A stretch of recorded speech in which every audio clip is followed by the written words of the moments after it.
नमस्कार दोस्तों, आप सभी का बहुत-बहुत स्वागत है और आप सभी को छठ पर्व की ढेरों शुभकामनाएँ। छठ मैया की कृपा आप पर और हम पर सदा सर्वदा बनी रहे। फ्रेंड्स, आज की इस वीडियो में मैं आपको छठ पर्व की संपूर्ण पूजा सामग्री दिखाने वाली हूँ। छठ पर्व उत्तर प्रदेश के पूर्वी क्षेत्रों में विशेष रूप से मनाया जाता है, परंतु आजकल ये पूरे संपूर्ण भारत में इसकी धूम मची हुई है और तो और विदेशों में भी इस पर्व को पूरे धूमधाम से मनाया जाता है। तो इस पूजन में हमें किस-किस सामग्री की आवश्यकता होती है, वो आइए हम जान लेते हैं। तो देखिए, इसमें दौरा भरा जाता है, डाला भरा जाता है, तो उसके लिए हमें इस तरीके की बाँस की बनी हुई डलियाँ होती हैं, वो चाहिए होती हैं। तो जितना बड़ा आप डाला भरना चाहते हैं, उतना आप बड़ी बास्केट ले सकते हैं और इसको भरा जाता है अच्छी प्रकार से और इसे घाट पर ले जाया जाता है। साथ में अर्घ्य देने के लिए हमें सूप की आवश्यकता होती है, यानी कि छाछ की आवश्यकता होती है। ये आप पीतल का भी ले सकते हैं, लेकिन अगर आप बाँस का लेते हैं तो हर साल नया हमें लेना होता है। तो ये हमें 4 के करीब चाहिए होते हैं या फिर 2 से भी आप अर्घ्य दे सकते हैं। और इसी के साथ में जिसमें भोग प्रसाद बनाया जाता है, कोई भी भिगोना, कढ़ाई आदि, वो आप नया लें, क्योंकि इस व्रत पूजन में स्वच्छता का विशेष रूप से ध्यान दिया जाता है। तो देखिए, इस प्रकार से नए बर्तन भी इसमें आप ले लें। और इसी के साथ में जो भी व्रत करता है उसको नए वस्त्रों की आवश्यकता होती है, चाहे वो स्त्री हो या पुरुष हो, नए वस्त्र ही पहने जाते हैं, कोरे। और यहाँ पर देखिए, दिए जलाने के लिए हमें कुछ बातियाँ चाहिए। बातियों का इस तरीके से कलर हो तो ज़्यादा अच्छा है। और ये देखिए, ये होता है आलता। इसका विशेष महत्व होता है। जहाँ पर भी छठ पर्व की आपको सामग्री मिल रही है ना, तो बहुत ही वहाँ से आपको मिल जाएगा। इसमें कुछ चीज़ें होती हैं, तो इसका पूजा में बहुत ही महत्व रहता है, इसे भी आप रख लीजिएगा। और इसी के साथ में मैं पंचमेवा, ये सब सामग्री हमें छठ पर्व के जहाँ पर स्टॉल लगे होते हैं ना, पूरे शहर में कहीं ना कहीं मिल रहे होते हैं, वहाँ से आप ला सकते हैं। कुछ सुपारियाँ हमें चाहिए होती है पूजन में। उसी के साथ में हमें धूप बत्ती की आवश्यकता होती है। आप चाहें तो अगरबत्ती का भी प्रयोग कर सकते हैं। सामग्री चाहिए होती है हवन के लिए। और यहाँ पर देखिए, हमें चंदन चाहिए और लाल चंदन यानी कि रोली भी हमें चाहिए होता है। और पीला सिंदूर जो आता है ना, ऑरेंज वाला, उसी को विशेष रूप से सिंदूर माना जाता है। इसी से मांग भरी जाती है। तो ये सिंदूर आप अवश्य रूप से पूजा में प्रयोग करें। और इसी के साथ में हल्दी की आवश्यकता होती है। हल्दी से दियों को भी टीका जाता है और साथ में जो हमारा सूप है उसको भी सजाया जाता है, चौक भी बांधा जाता है। और कलावी की हमें आवश्यकता होती है। साथ में आलता, महावर जो होता है पैरों में लगाने वाला, वो भी हमें चाहिए होता है इस पूजन में। और इसी के साथ में चावलों की आवश्यकता होती है। चावल के देखिए, यहाँ पर लड्डू भी बनाए जाते हैं और पूजा में, हर पूजा में हमें अक्षत चाहिए होते हैं। और यहाँ पर देखिए, विशेष रूप से लाल चावल जो होते हैं ना, उनका प्रयोग किया जाता है। ये आपको जहाँ पर भी छठ पर्व की सामग्री मिल रही होगी ना, वहाँ बहुत ईजीली मिल जाएंगे। लाल चावल होते हैं, इनका प्रयोग ज़रूर किया जाता है इस पूजन में। और इसी के साथ में गेहूँ का प्रयोग किया जाता है, तो गेहूँ आप रख लीजिए। और यहाँ पर देखिए, इस तरीके की लकड़ी आती है, चंदन की लकड़ी होती है, इससे हवन किया जाता है। जब हमारा पूजन संपूर्ण हो जाता है, अर्घ्य दे देते हैं हम सुबह का, उसके बाद में हम छोटा सा हवन भी करते हैं घाट पर।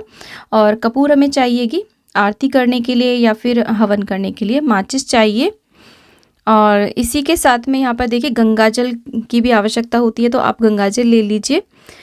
और आप चाहें तो ये पूजन आप अपने घर पे भी इजीली कर सकते हैं, अगर आप घाट पे नहीं जा पा रहे हैं। और कुछ हमें फूल चाहिए, आम के पत्ते चाहिए, तो इन्हें भी हम पूजा में ज़रूर प्रयोग करेंगे।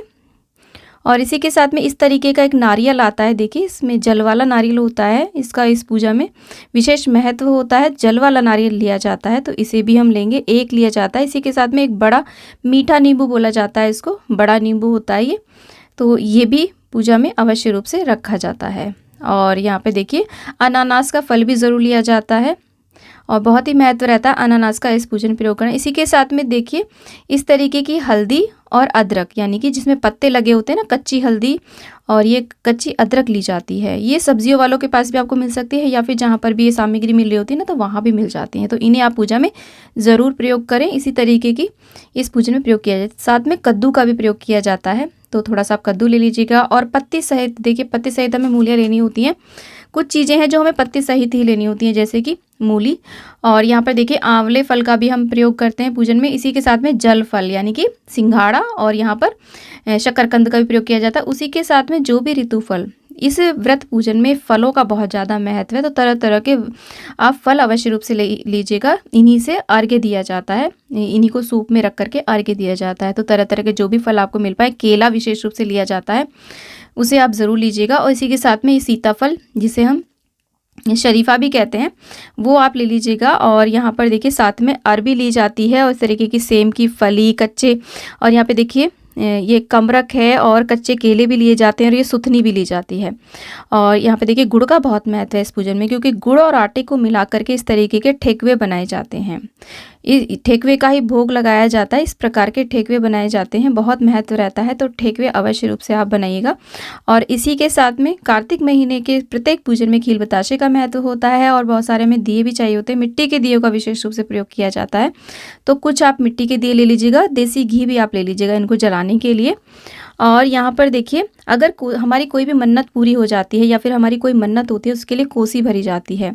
तो कोसी भरने के लिए इस तरीके का दिया आता है जिसमें 4 और 5 दिए लगे रहते हैं, वो भी आप ले सकते हैं। या फिर एक गणेश दिया आता है, यानी कि हाथी के ऊपर दिया रखा होता है जिसमें चौमुखी दिया जलाया जाता है, वो भी आप ले सकते हैं। और साथ में देखिए जब हम कोसी भरते हैं तो इस तरीके की सराई ली जाती हैं, आप 6 ले सकते हैं या फिर 12 ले सकते हैं, फिर 24 भी ले सकते हैं। और इसी के साथ में देखिए इस तरीके का हाथी के ऊपर एक दिया रखा हुआ होता है जिसे हम गणेश दिया भी बोलते हैं, और इसे भी आप ले सकते हैं। और भोग प्रसाद निकालने के लिए छठ मैया के लिए, सूर्य भगवान के लिए इस तरीके के बड़े कुंडे भी लिए जाते हैं, बड़ी सराय भी ली जाती हैं। आप चाहें तो केले के पत्ते पर भी भोग निकाल सकते हैं।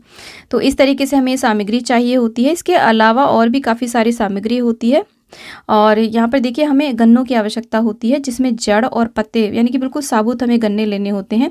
तो बिल्कुल भी मतलब ऐसा नहीं कि कटे हुए गन्ने हमें लेने हैं, उनका प्रयोग हमें नहीं करना है जब हम कोसी भरते हैं। लेकिन जब हम सूप में रखते हैं ना, तो उसमें तो हम गन्ने के पीस रख लेते हैं। लेकिन कोसी भरने के लिए जब हम उसका मंडप जैसा बनाते हैं, तो उसके लिए हमें इस तरीके के संपूर्ण गन्नों की ही आवश्यकता होती है। फ्रेंड्स, इसी के साथ में हमें कुछ पान की आवश्यकता होती है। और फलों में आप यहाँ पे अमरूद, संतरा, जंगली बेर, केराव आदि भी रख सकते हैं। और अर्घ्य देने के लिए दूध भी रखा जाता है, कच्चा दूध लिया जाता है।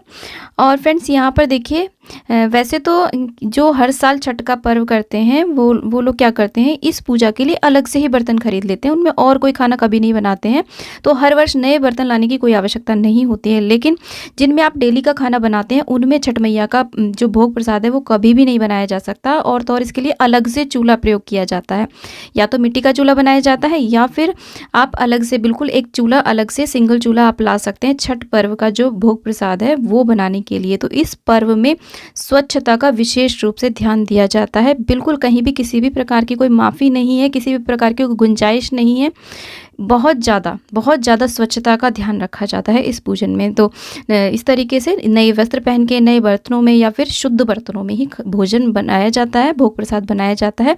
हर प्रकार से शुद्धता का, मन से और हमारे कर्म से और वचन से हर प्रकार की शुद्धता का हमें ध्यान रखना चाहिए। उम्मीद करती हूँ कि वीडियो आपके लिए ज्ञानवर्धक रहा होगा। वीडियो थोड़ा भी यूजफुल लगा तो वीडियो को लाइक शेयर, चैनल को जरूर सब्सक्राइब करें और कॉमेंट बॉक्स में छठ मैया की जय आप अवश्य लिखें। दोस्तों मिलते हैं नेक्स्ट वीडियो में, तब तक के लिए हरे कृष्णा, राधे राधे, जय हो छठ मैया।